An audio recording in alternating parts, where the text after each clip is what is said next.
Here's a question. Are you using your website to the most that of your ability? Are you really leveraging your website as a number one business tool? Question is that today on Cashing on Camera? Sheryl Plouffe here with you, along with CJ Gilbert, who is a web developer, and he has been at this for like over 20 years. So this is a person who really knows his stuff around websites. And we're going to dive in today on how you can make more money with your website.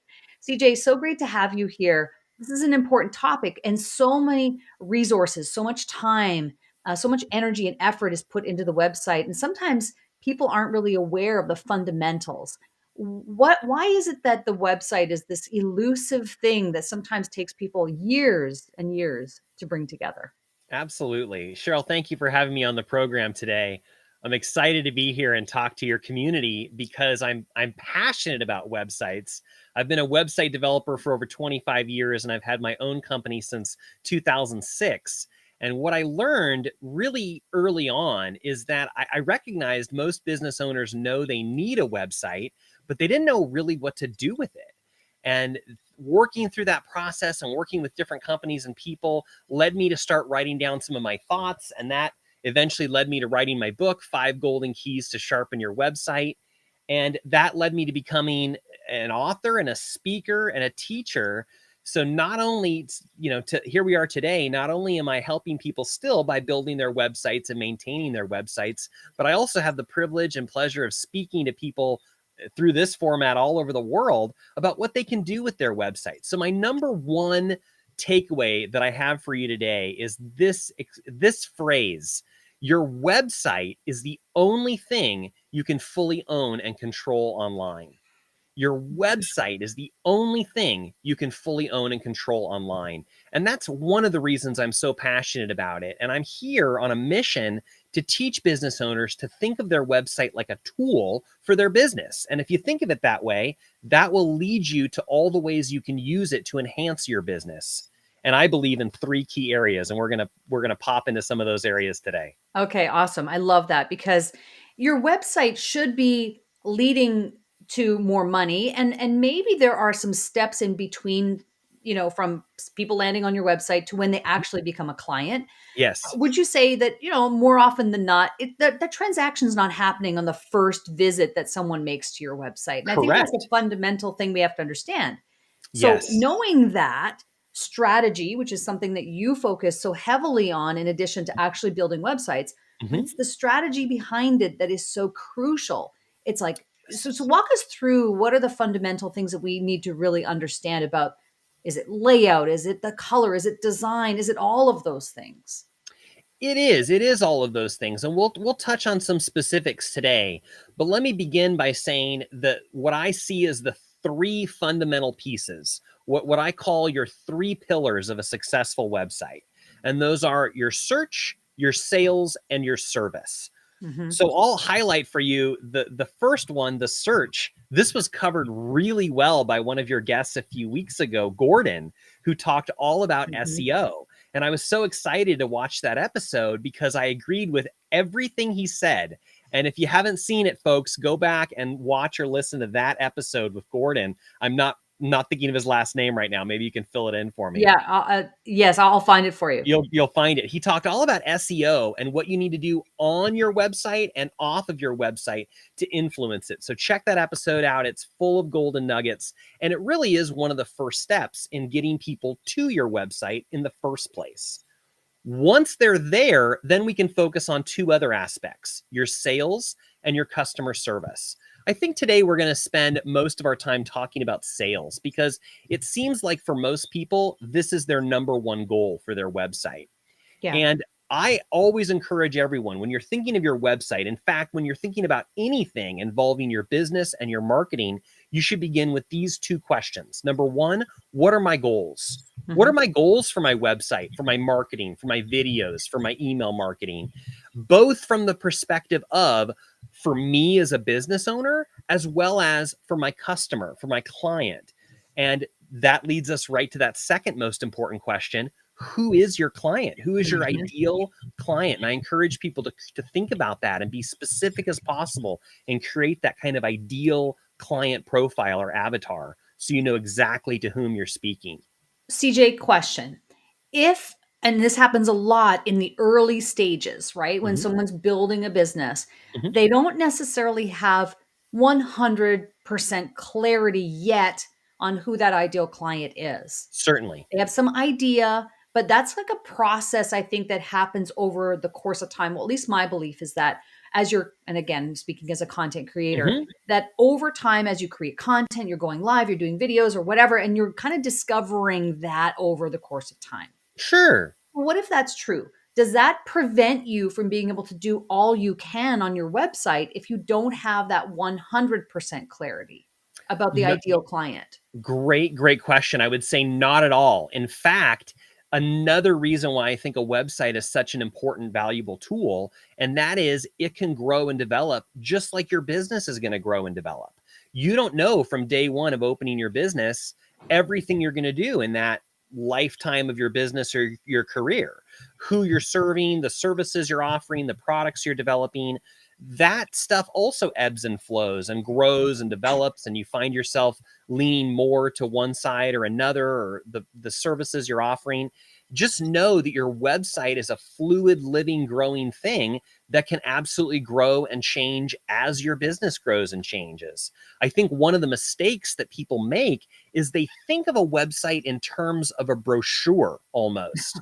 You know, they Right. open their Yes. business, they get their business cards, their brochures, their website, and they create all these things and they kind of think, okay, good, I've done that. I'm done with it now. Now I can focus on these other things. And I would encourage you, if you're listening, to think of your website like that living tool. Do what it can do today, build what it can be today. If that's small, if it's one page, if it's anything, just get started knowing that you're going to add more and you're going to change things as you need to over the course of your business. Can we dive in a little bit more onto the sales part? Because that Absolutely. obviously is the part that people are saying they make that direct correlation between, the money and the sales. Yes.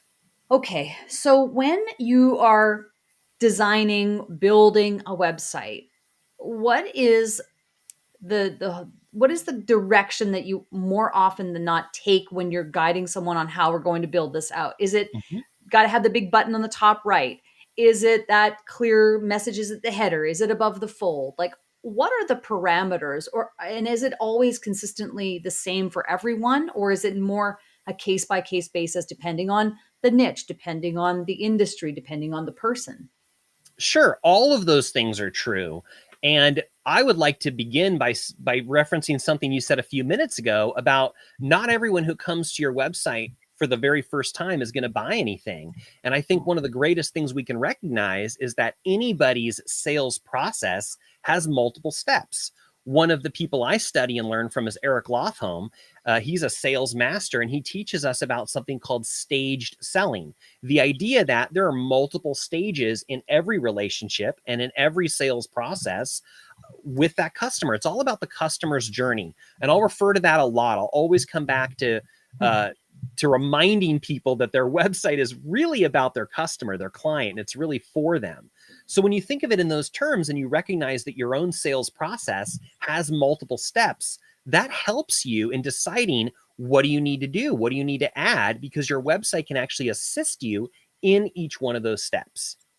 I agree with you 100% on I hadn't like the staged selling, I guess is what you've called it and what Mhm, your person that you were just citing as well mhm. calls it. The customer journey is, I think, crucial in everything that you're doing in business. It doesn't Yes. matter if it's marketing or creating the content or the website or whatever, is understanding that there is a process that people are walking through, Yes. and so let's can we break that down a little bit more and kind of walk through, like, from a website Absolutely. perspective, right? So I call it, the first step is the brand awareness piece. It's like Mhm. people need to be brand aware. They need to know that you even exist before they're able to even go to the Yes. next step. So do you subscribe to the idea of having content, maybe videos or whatever, right first thing on the website? Or is that reserved for special landing pages, which are also different kinds of websites? Sure. Great question. And the answer is yes to all of the above, but let me break it down a little bit. The number one theme mantra that I want to repeat a couple times for you when we're thinking about sales on your website and the idea of sales in your business, in your website, your sales process. This is the number one phrase that I repeat. People choose the familiar.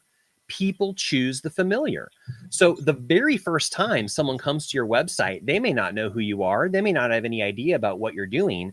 Our goal is we want them to spend a little bit of time on the website. They're going to get to know you. They're going to get to know your staff, your products, your services, the way you do business. And as they go through that process, they're going to begin to develop a familiar feeling for you. And we used to think that people made a buying decision entirely based on logic and reasons and facts. But now we know that's not true. People make a buying decision really based entirely off of how they feel about something, and then they justify it with the facts.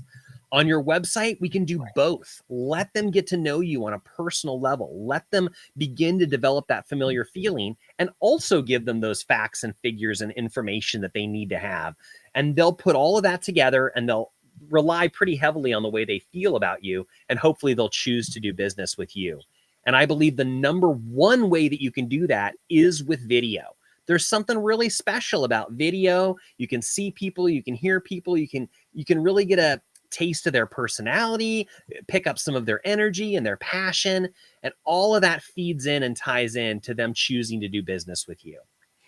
I have seen many websites that are full of, well, what I think is maybe perhaps overwhelming text, right? There's a Mm, lot of copy.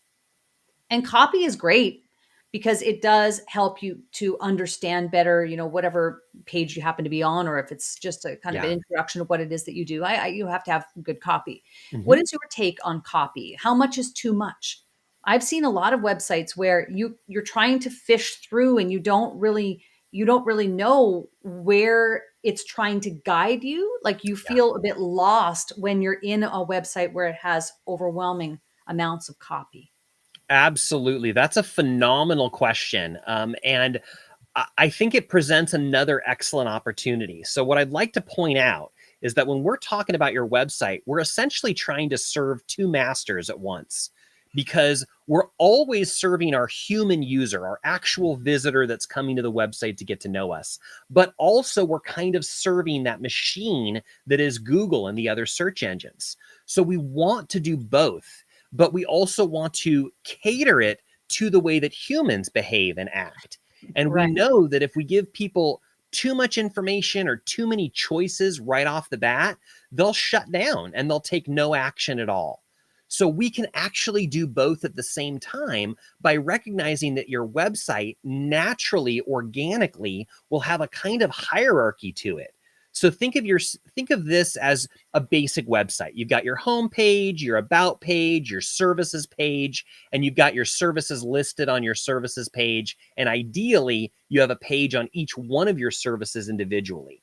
Now, if you set up your website like that, you could recognize that you shouldn't cram all the information that's contained in the entire website on your homepage. And instead, the homepage should really be an entryway, a gateway, a foyer, to let people kick their shoes off and start to get to know you.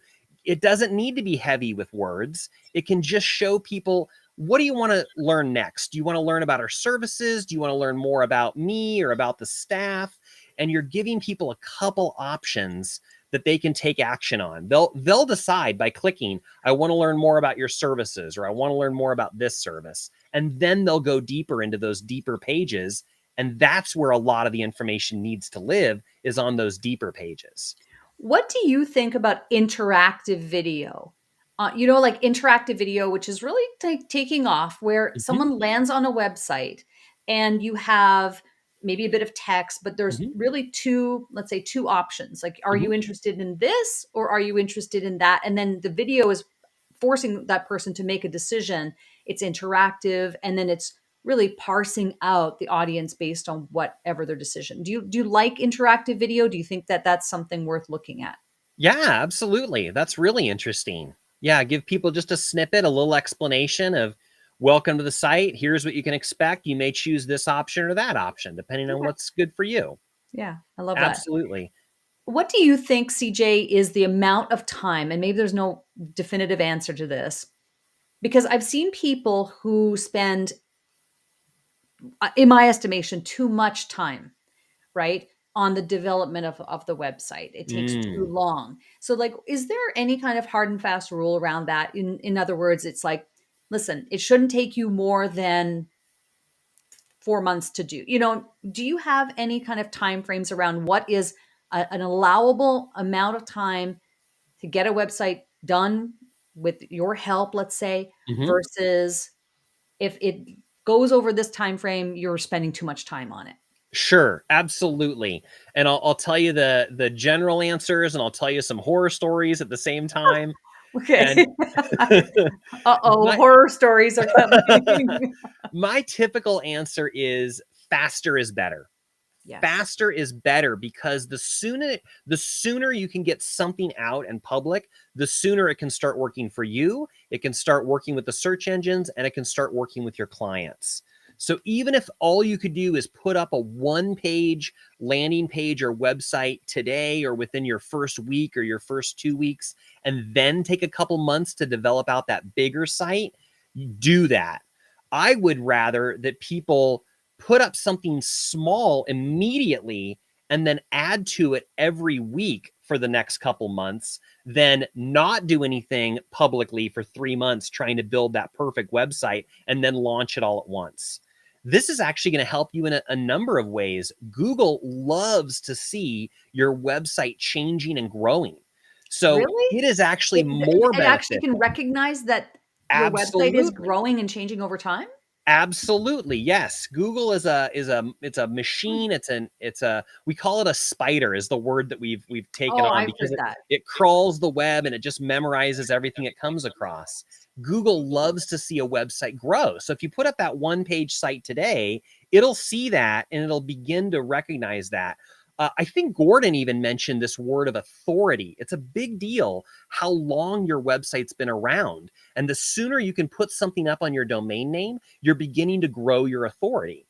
And so if you can put that up today and then take some weeks, months to develop more information and then add that and then add that, Google loves that. It sees it as a natural, organic, growing thing, and you'll get a boost because of that. It is Gordon Van Wetchel, by the way. Yes, thank Yes, you. yes. Perfect. And so, okay, so as fast as possible, what if a website, people are toying around, they're trying to make it perfect, and Mhm. let's say it's been over a year. It's been over a year thinking, playing, tweaking, moving, and all of that. Is Yeah. that too much time? I think so. I think so. I often will. A question I get a lot is, how long does it take to develop the website? And my common answer to that is anywhere from 4 to 6 weeks is pretty common. There's a lot of back and forth. How do you like this? How do you like that? There's a process we go through of colors and design and development, and then we come up with content and we're finding pictures. So there absolutely needs to be some time that you take to do it right. You want to do it right. And yet it can go on too long. I had one client, here's that horror story. I'll tell you two extremes. My first one of these clients I'm thinking of, he said, CJ, I don't want to make any decisions at all. I want you to do everything for me. And he wrote me the check and said, go. I came back to him 1 week later and said, your site's done. How do you like it? He said, it's perfect. He wrote me the other check, launch it. That's the fastest I've ever built a whole website, was 1 week, because he said, CJ, do it. He gave me Just go everything that, for it. yeah, go for it. He trusted me. We knew each other through a networking group. We already had a relationship, and he said, go for it. And then I have the other end of that spectrum, which is a gentleman that we were working on building this website, quite robust, quite a lot of material in it. But the way that it ended up being is we would meet every week on a Tuesday to go over the new website and the changes. Sheryl, that went on for 2 years before he told me, I, we're just not moving fast enough. I'm just not happy. I want to do something else or go somewhere else. We never launched that website. We Yeah. worked on it for 2 years. It would have been ready to launch probably 6 months into that project. We could have launched it then and then kept going, but he just chose, he was one of these guys. He wanted to move every comma and adjust every little pixel. And I think that was the downfall right from the beginning. Well, CJ, I think we're going to have you back on the show at some point to talk about perfectionism Absolutely. because I have a feeling that that creeps its way into website development. It does. CJ, this is fantastic. Tell us about the gift that you have on your website that people can take advantage of. Absolutely. Absolutely. I would love to come to this site right here that you're looking at right now, mywebsitesafari.com. This is a small video series that I created for you to get that core concepts of what your website can do for you. There's 7 videos. Each one of them is less than 10 minutes, and there's some exercises, there's questions, there's worksheets. And the idea is there's nothing technical here. I'm not going to teach you how to build a website. We're not going to talk about HTML or CSS or PHP or any of these acronyms you don't care about. We're going to talk about your business in practical terms, and we're going to talk about how your website can assist you in that business development. So it's totally free. Please access it. Go through it. Ask me any questions you have in the end, because I would love for everyone to get a hold of this information and just dive in. Begin to do an improvement on your website today. Come back 3 weeks later and improve something else. Gradual improvement over time is the very best thing you can do. I love it. We have a fun segment, real quick, that I'd love to do with you, and it is called Stop Marketing Like It's 1999. What is something, CJ, that's working for you today to help you market yourself? Absolutely. I've got a great answer for that. I want to remind you, your website is the foundation for everything you're doing. If you're going to publish something online, publish it to your own website first. But then there's a lot of great platforms out there. There's social media. I'm a huge fan of YouTube and video marketing. And I think it's amazing that we can go to all these other platforms where there's already an audience there. There's already people in communication and conversations. We can join those conversations. We can get to know them. We can see what they need. And then we can, through videos or through our posts, direct people back to our website and some of the other resources that we have. And I think that's a phenomenal opportunity. CJ, this is fantastic. Thank you so much for coming on and sharing your insights. What I'm hearing is that we have to, really think about strategy, that we have to think about the customer journey, that Mm, we need to park our perfectionism, and that we have to make sure that we're also doing this in due course, but like in not letting it take two, like you said in your example, 2 years plus, to right. launch a website. And that's obviously the work that you help people to do. So thank you so Yes. much for coming on Cash In on Camera today. Thank And you. I hope to have you back sometime too, and we'll talk about perfectionism. Sounds good. Thank you so Awesome. much, Sheryl. Thank you.